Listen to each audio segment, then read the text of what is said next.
Khaneferet Sobekotep IV was one of the more powerful Egyptian kings of the 13th dynasty who reigned at least 8 years, circa 1740 to 1730 BC.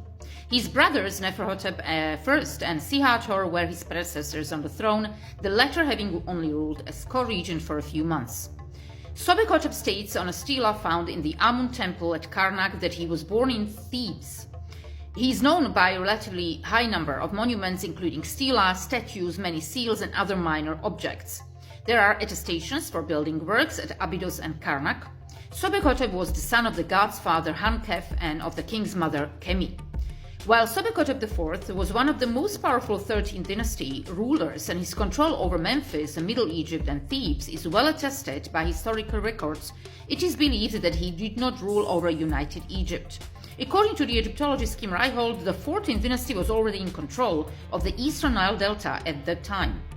During the reign of King Neferhotep I, turmoil and the lack of heirs made the king appoint his brother Sihator as junior co-regent. However, Sihator died within a year, and Neferhotep I had to appoint his second brother Khaneferet Sobekotep IV as junior co-regent.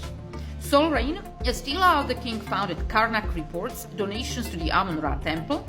A pair of door gems with the name of the king was found at Karnak, attesting some building work. From Abydos are known several inscribed blocks attesting some building activities at the local temple. The vizier Neferkare Yameru reports on one of his statues found at Karnak that he built a canal and a house of millions of years for the king. The statue of the vizier was found at Karnak and might indicate that these buildings were erected there.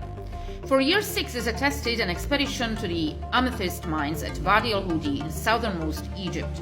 The expedition is attested via 4 stela set up at Wadi al-Hudi. At Edfu, stela is dated to year 8. From the Wadi Hammamat comes a stela dated to the year 9 of the king. Edfu. Some Egyptologists argue that the eastern delta was ruled by the 15th dynasty Hyksos king Kayan at the time of Sobekotep IV. Their argument relies on the discovery of an important early 12th dynasty Middle Kingdom administrative building at Tel Edfu, Upper Egypt, which was continuously in use from the early 2nd intermediate period until it fell out of use during the 17th dynasty. There was a discovery of a large adjoining hall which proved to contain 41 ceilings showing the cartouche of the Hyksos ruler Kayan together with 9 ceilings naming the 13th dynasty king Sobekotep IV. Kayan was actually one of the earlier Hyksos kings and may not have been succeeded by Apophis, who was the second last king of the Hyksos kingdom, and a second that the 15th Hyksos dynasty was already in existence by the mid-13th dynasty period, since Kayan controlled a part of northern Egypt at the same time as Sobekotep IV ruled the rest of Egypt as the pharaoh of the 13th dynasty. Regardless of many conflicting theories by different archaeologists and which one is true, either the 14th dynasty or the 15th dynasty already controlled the delta by the time of Sobekotep IV.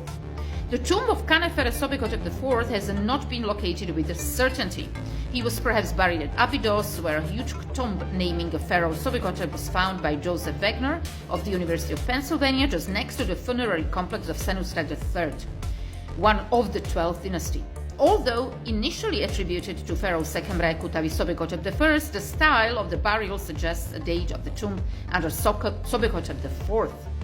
Attestations, the stela with the royal name of Sobekotep IV thought to describe military activity in Babat. At Karnak, a stela by Sobekotep IV, who had 2 sets of doors erected in the temple of Amun, made a good cedar tree from Lebanon. At Edfu, the stela dated to year 8.